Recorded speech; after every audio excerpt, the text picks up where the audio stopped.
যে খালেদা জিয়া অসুস্থ, ওনাকে সিএমএস এ বা বিদেশ পাঠাই দিয়ে বলবো যে মৃত্যুবরণ করেছে। উনি হয়তো এই কথাটা ধরতে পারেনি, উনি 72 ঘন্টার অপেক্ষায় আছেন। তো দাদা, আপনি জানেন যে আমাদের সাবেক 3বারের প্রধানমন্ত্রী, বিএনপি নেত্রী বেগম খালেদা জিয়া, উনি প্রচন্ড অসুস্থ, আপনার হসপিটালাইজড আছেন। এর ভিতরে আপনাদের দেশের প্রধানমন্ত্রী নরেন্দ্র মোদী, উনি আবার একটা বিবৃতি দিয়েছেন যে যদি কোনো প্রয়োজন হয় সমস্ত কিছু করবে ইন্ডিয়ার গভর্নমেন্ট, মানে ওনার ট্রিটমেন্ট থেকে শুরু সবই করবে।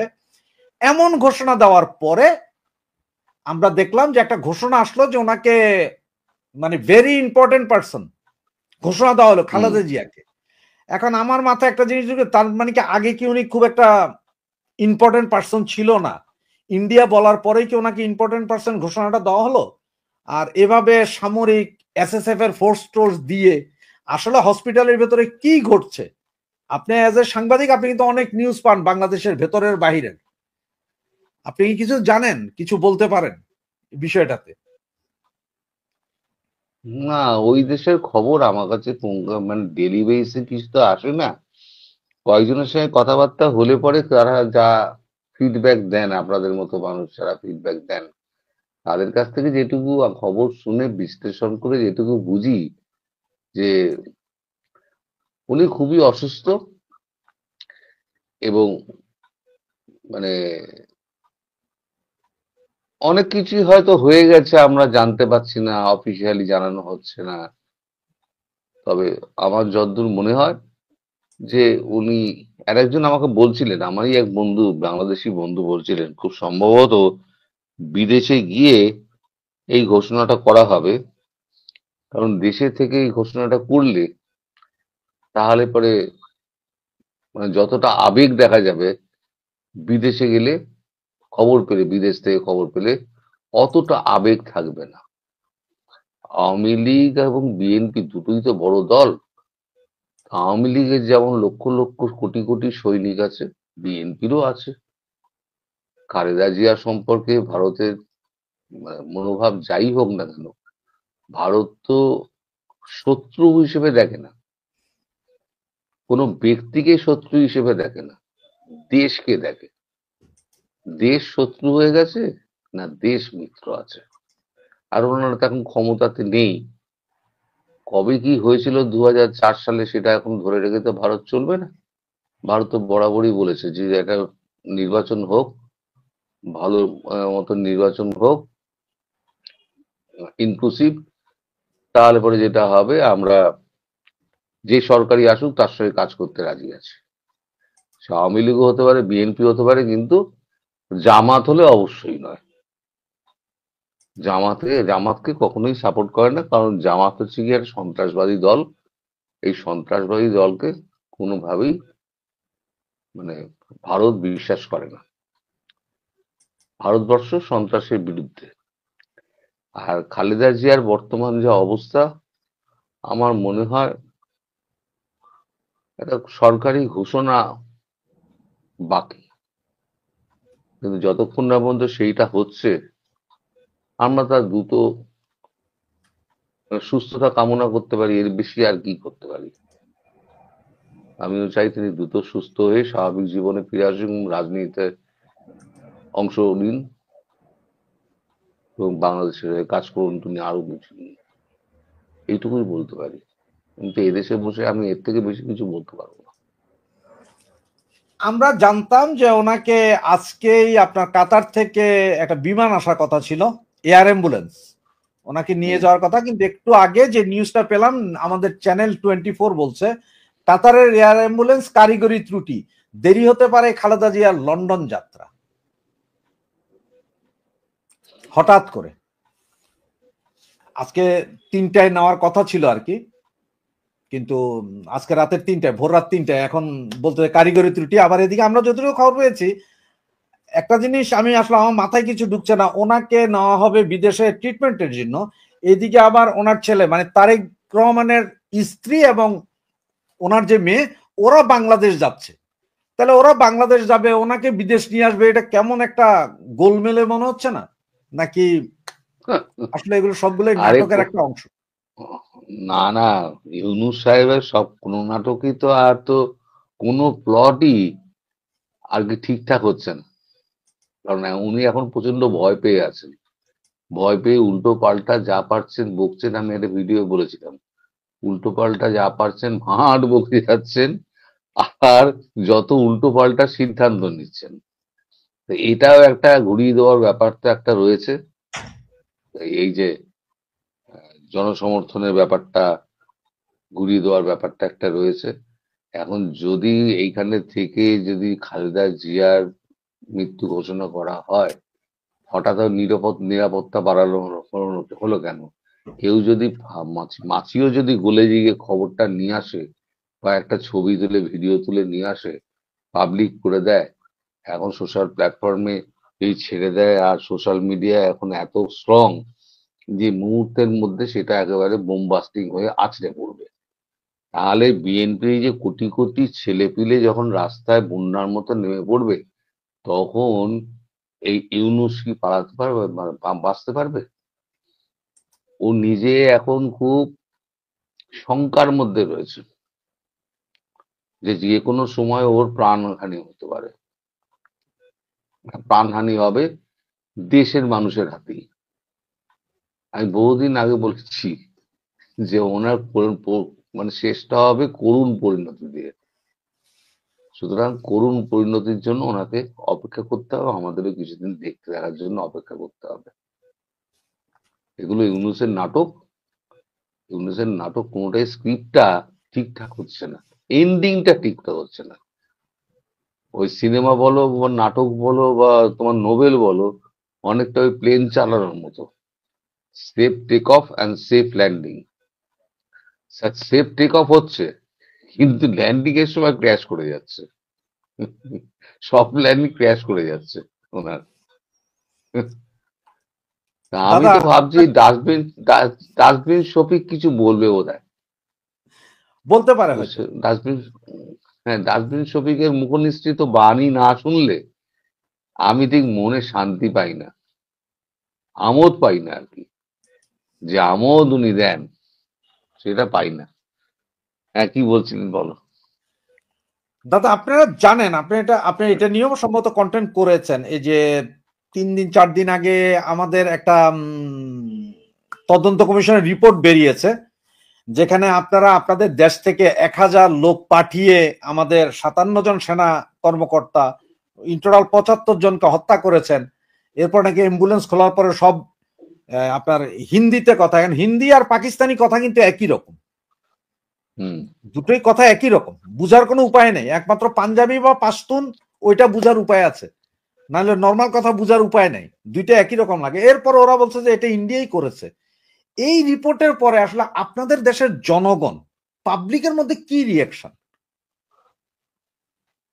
পাবলিক হো হো করে হাসছে, বলে ওইটা কি দেশ? তা ও দেশের সেনাবাহিনী, গোয়েন্দা বাহিনী, এই যে বিডিআর রয়েছে, তারপর এসএসএফ রয়েছে, তারপর আরো কি কি সমস্ত রয়েছে, আইএন ফাইএন, ওই সমস্ত কি কি সমস্ত অর্গানাইজেশন রয়েছে, তারা কি নাক সর্ষের তেল দিয়ে ঘুমায়? 1,000 লোক পেরিয়ে চলে গেল, গিয়ে বিডিআর বিদ্রোহ করে দিল, দিয়ে এতজন সেনা অফিসারকে মেরে দিল, মেরে আবার নিরাপদে ফিরে এলো, একজনকেও ধরে মারতে পারলো না। এ কিরাম দেশ! তার কি সেনা, তার কি গোয়েন্দা দপ্তর! আমি তো এটা ভেবেই তো আমার হাসি পায়। আসলে ভারতবর্ষের মানুষ না অত বোকা না। ভারতবর্ষের মানুষ অত্যন্ত বুদ্ধিমান, এবং ম্যাক্সিমাম হচ্ছে গিয়ে তোমার শিক্ষিত মানুষ, যারা এই মস্তিষ্ক দিয়ে ভাবে। ওই কেউ কেউ বললো চিলে তোর কান নিয়ে গেছে, চিলের পেছনে দৌড়ানো, তা না, আগে কানটায় হাত দেবে যে কানটা ঠিক জায়গায় আছে কিনা। এগুলো রটিয়ে নিজের দেশের মানুষকে নিচু করছে, আর পৃথিবীর সামনে নিচু করছে, আর কিছু না। বাংলাদেশের আজকে পাসপোর্টের অবস্থা যা, এই 1.5 বছরের মধ্যে একটা উন্নয়নশীল দেশকে একেবারে ভিখিরি বানিয়ে দেওয়া, এত কম সময়ের মধ্যে, এর জন্য নোবেলের একটা দাবিদার কিন্তু ইউনূস হতে পারে। যে পৃথিবীর আর কোনো দেশ এই 1.5 বছরের মধ্যে এরকম একটা উন্নয়নশীল দেশকে ধ্বংস করে দিতে পারে। মেটিকুলাস প্ল্যানটা এইটা কিন্তু একটা প্রজেক্ট হিসেবে তিনি যদি জমা দেন এর কাছে, নোবেল কমিটির কাছে, তাহলে নেক্সট নোবেল যে পুরস্কার, যেটা অশান্তি পাকানোর জন্য, তাহলে ওনার জন্য বরাদ্দ থাকবে। আমি যদি হতাম তাহলে আমি তো তাই করতাম, অশান্তি পাকানোর জন্য নোবেল পুরস্কার দিতাম। অশান্তির নোবেল, শান্তির নোবেল তো উনি পাননি। কি করে পেয়েছেন সে আপনারাও জানেন, আমরাও জানি কি করে পেয়েছেন, সে অন্য প্রসঙ্গ, যাই হোক। এই ব্যাপারটা নিয়ে সরকার কোনো প্রতিক্রিয়াই দেখালো না, এক। আর দ্বিতীয় হচ্ছে যে আপনার 3-4 দিন আগে একটা ভিডিও খুব বেশি ভাইরাল হয়েছে, যেখানে বলে দিচ্ছে যে সাবেক সেনা কর্মকর্তা, উনি পাবলিক স্পেসে এসে বক্তৃতা দিচ্ছিল যে 7 সিস্টারকে যতক্ষণ পর্যন্ত না আমরা ভাঙতে পারবো ততক্ষণ পর্যন্ত আমাদের দেশের শান্তি নেই, আমাদের দেশের মুক্তি নেই। তো এগুলো জানার পরও আসলে ইন্ডিয়ান গভর্নমেন্ট কি কোনো রিয়াকশনই দেখাচ্ছে না? এটার কারণটা বুঝতে পারছি না, কারণ রিয়াকশন না দেখানো তো এটা একটা ক্ষতির বিষয়। কোনো কিছু ঘটার আগে যেমন গুমোট হয়ে যায়, ওই রকম মনে হচ্ছে আমার কাছে। আপনার কি মনে হয়? আপনার বাড়ির বাইরে এসে একটা পাগল চিৎকার চেঁচামেচি করে আপনাকে গালাগাল দিচ্ছে, আপনি কি করবেন? একটা মানসিক রোগী, সে যদি এসে গালাগাল টালাগাল দেয়, আপনি বড় তাকে হুট হুট হুট হুট হুট করে হাঁটিয়ে দেবেন, আর নইলে পুরো উপেক্ষা করবেন, জানলা দরজা বন্ধ করে দেবেন। কারণ আশেপাশের লোকও জানে এই লোকটা হচ্ছে পাগল, যা বলছে উল্টো পাল্টা বলছে। ফলে এর কথা কে শুনবে? আর আমি তো আমার ভিডিওতে বলেছি, ওই খতনার পর যেটুকু থাকে ওই অংশটা যেন জমা রেখে আসে, একবার চেষ্টা করে দেখুক। ওখানে থেকে বাজার গরম করে, মাইক গরম করে, আর হল গরম করে কি হবে, যতক্ষণ না পর্যন্ত তুমি বর্ডারে আসছো। তো হাঁটু কাঁপে, সব কটা হাঁটতে পারে না আমার মতো। আমি যেমন মানে হাঁটু আমার জোর কমে গেছে বয়সের সঙ্গে সঙ্গে, যেটা হয় ওদের ওদের হচ্ছে সেই অবস্থায়, ঠেলা মারলে পড়ে যাবে, আমিও যেমন পড়ে যাবো। তা সে তারা বলছে 3 দিনে কলকাতা না 4 দিনে কলকাতা জয় করে ফেলবে। এখন বলছে 7 সিস্টার না জয় করলে, 7টা রাজ্য না করতে পারলে আমাদের শান্তি নেই, না বাংলাদেশ শান্তিতে থাকতে পারবে না। শালা তোরাই হচ্ছিস বাংলাদেশের আসল অশান্তির কারণ। তোদেরকে না তাড়াতে পারলে বাংলাদেশ কোনোদিন শান্ত হবে না। তার জন্য ভারতবর্ষ যা যা করার সেটাই করবে। এখন শুধু অপেক্ষার কথা। দাদা, আমরা কলকাতাতে অজিত দোভাল স্যার এবং আমাদের এনএসএ দুইজন বৈঠকের পরে আমরা আপনার সাথে কথা বলেছিলাম, কিন্তু কাতারের দোহায় যে বৈঠকটা হলো এটার পরে আসলে আমরা কোনো কথা বলি নাই।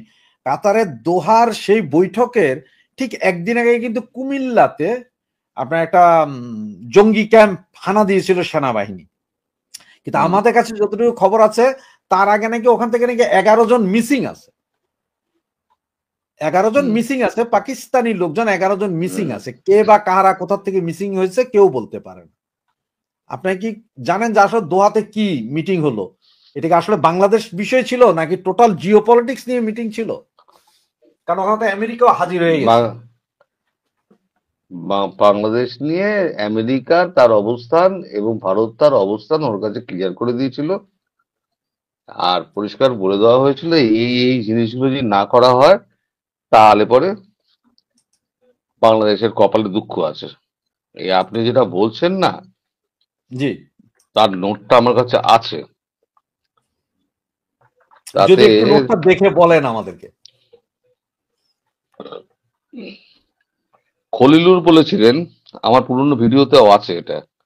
খলিলুরের বক্তব্য ছিল 21, 23, 24 এবং 26শে নভেম্বর আনআইডেন্টিফাইড ড্রোন অ্যাটাক হয়েছে ওই কুমিল্লা টুমিল্লা বিভিন্ন অঞ্চলে। এতে এতে মোট মারা গিয়েছেন 11 জন। তার মধ্যে টার্কির 1 জন, পাকিস্তানের 2 জন, উলফা আই তাদের 4 জন, লস্কর সাইবার সেল ইউনিটের 2 জন, জামাতের 2 জন। আচ্ছা, যেখানে মারা হয়েছিল সেই জায়গাগুলো হচ্ছে কুমিল্লা আখাউড়া বর্ডার, সিলেটের তাওয়াবির বর্ডার সহ মোট 14টা জায়গায় মারা হয়েছিল। তাতেই 11 জন মারা গিয়েছিল। ইউএস অ্যাডভাইসারি জারি করেছিল 3 ডিসেম্বর থেকে 6 ডিসেম্বর, স্পর্শকাতর সময় সর্বনিম্ন 3 ঘন্টা থেকে 11-12 ঘন্টা অবধি চলতে পারে। অসম ত্রিপুরা সীমান্ত এই অঞ্চলে মানে একটা মানে হতে পারে, অ্যাকশন হতে পারে। মায়ানমার বাংলাদেশ সীমান্তে অ্যাকশন হতে পারে। এটা খুব পরিষ্কার বলে দিয়েছিল।